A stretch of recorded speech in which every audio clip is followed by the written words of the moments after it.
வணக்கம். ரேஸோட வெற்றியை தீர்மானிக்கிறது வெறும் டிரைவரோட ஸ்கில் மட்டும் இல்லை, இன்னொரு விஷயமும் இருக்குது. அதுதான் ரேஸ் டைமிங் சிஸ்டம். இது இல்லைன்னா எல்லா விதமான க்ளோஸ் ரேஸ் எல்லாமே ஃபேராக முடியவே முடியாது. இந்த வீடியோவில் நம்ம அந்த ரேஸ் சிஸ்டம் எப்படி வேலை செய்யுன்றதை பார்க்கலாம். வாங்க வீடியோக்குள்ளே போகலாம். இந்த ரேஸ் டைமிங்கிறது முழுக்க இந்த டிரான்ஸ்பாண்டர் டெக்னாலஜி மூலிமா பேஸ் பண்ணி தான் இருக்குது.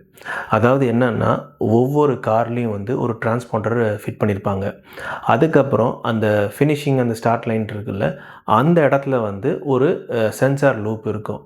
ஸோ இப்போ இந்த கார் கரெக்டாக அந்த ஃபினிஷ் லைனில் போகும்போது அந்த சென்சார் அந்த டிரான்ஸ்பாண்டர் மூலிமா எக்ஸாக்ட் டைமை கேல்குலேட் பண்ணுவாங்க. வெறும் மில்லி செகண்ட்ஸ் லெவலில் அந்த அக்யூரசி இருக்கும். அதில் இந்த ரேஸ் டைமிங் நிறைய சினாரியோவில் யூஸ்ஃபுல்லாக இருக்கும். அதாவது என்னென்னா, ஃபஸ்ட்டு இப்போது இந்த ட்ராக்கில் இந்த ட்ராக்கை செக்டர் 1, செக்டர் 2, செக்டர் 3ன்ற மாதிரி பிரித்து வச்சுருப்பாங்க. ஸோ ஒவ்வொரு இடத்துலையும் அந்த சென்சார் லூப் இருக்கும். ஸோ இது எதுக்குன்னா, இப்போ பார்த்தீங்கன்னா, இப்போ இந்த டீம்ஸு டிரைவர்ஸ்லாம் இந்த காரை ஓட்டும் போது அவங்க ஒவ்வொரு செக்டாரையும் பாஸ் பண்ணும் போதெல்லாம் அவங்களுக்கு தெரிய வரும். ஸோ எந்த கார்னரில் அந்த டிரைவர் ரொம்ப டைமை லூஸ் பண்ணுறாரு, எந்தெந்த கார்னர்லையோ இல்லை எந்தெந்த செக்டரில் ரொம்ப வேகமாக இருக்காருன்றது டீமுக்கும் டிரைவர்ஸ்க்கும் சொல்கிறதுக்கும் ரியல் டைமில் சொல்கிறதுக்கும் அது யூஸ்ஃபுல்லாக இருக்கும். அடுத்த சினாரியோ பார்த்தீங்கன்னா, இந்த குவாலிஃபிகேஷனில் என்னென்னா, இந்த டிரைவர்ஸ் நிறைய லேப்ஸ் ஓடுவாங்க. ஆனால் இந்த சிஸ்டம் இருக்கிறதுனால, இந்த டிரான்ஸ்பாண்டர் இந்த சென்சர் லூப் இருக்கிறதுனால டிரைவரோட அஃபிஷியல், அதாவது ஃபாஸ்டஸ்ட் லேப் மட்டும்தான் அஃபிஷியலாக ரெக்கார்ட் பண்ணுவாங்க. அப்புறம் இன்னொரு சினாரியோவில் யூஸ் ஆகிறது என்னென்னு பார்த்தீங்கன்னா, ரேஸ் நடக்கும்போது இந்த டிரைவர்ஸ்லாம் ஒவ்வொரு டிரைவரும் ஒருத்தரை ஓவர்டேக் பண்ணி போகும்போதெல்லாம் உங்களுக்கு நீங்கள் டிவியில் பார்த்துருப்பீங்க. இந்த டிரைவர் இன்னொரு டிரைவரோட 1.2 செகண்ட்ஸ் முன்னாடி இருக்கார், இல்லை இன்னொரு டிரைவர் 0.3 செகண்ட்ஸ் பின் தங்கியிருக்காரு.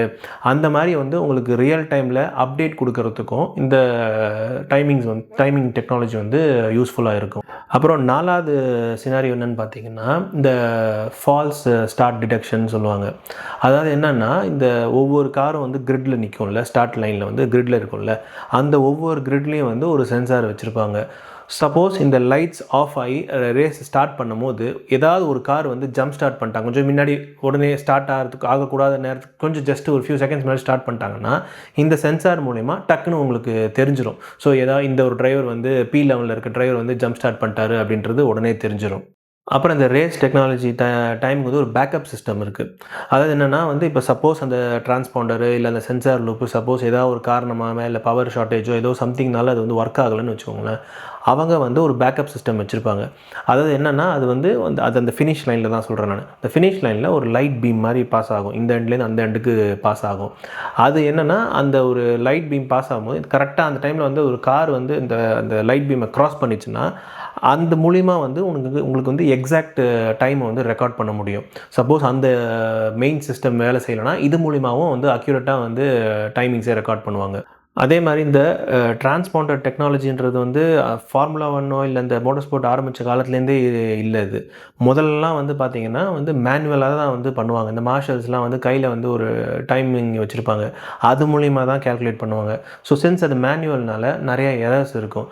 அதுக்கப்புறம் தான் அந்த 1974 சீசன் டைமில் தான் இந்த டிரான்ஸ்பாண்டர் டெக்னாலஜியை இன்ட்ரடியூஸ் பண்ணாங்க. அதுலேருந்து பார்த்திங்கன்னா சின்ஸ் அந்த மேனுவல்லேருந்து இது ஜம்ப் ஆகி இந்த டெக்னாலஜியில் வரும்போது முக்கால்வாசியான மேனுவல் எரர்ஸ் எல்லாமே இது மூலிமா எலிமினேட் பண்ணி அக்யூரசி மேலும் அதிகமாக இருந்தது. இந்த டெக்னாலஜி மூலிமா நம்ம ஒரு டைமிங்ஸை மோர் ப்ரிசைஸாக நம்ம கேல்குலேட் பண்ண முடியும். அதனால் எக்ஸாக்ட் டைமு எக்ஸாக்டாக மில்லி செகண்ட்ஸ் லெவல் நம்ம கேல்குலேட் பண்ண முடியும். ஸோ இது மூலிமா நமக்கு யார் ஜெயித்தாங்க, யார் செகண்ட் பிளேஸ் வந்தாங்க, தேர்ட் பிளேஸ் வந்தாங்கன்றது ரொம்ப ஈஸியாக இருக்கும். மேலும் இந்த மாதிரி ரேஸ் டெர்மினாலஜி இல்லை ரேஸ் டெக்னாலஜியை பற்றி தெரிஞ்சுக்கணுன்னா சேனலை சப்ஸ்கிரைப் பண்ணி வச்சுக்கோங்க.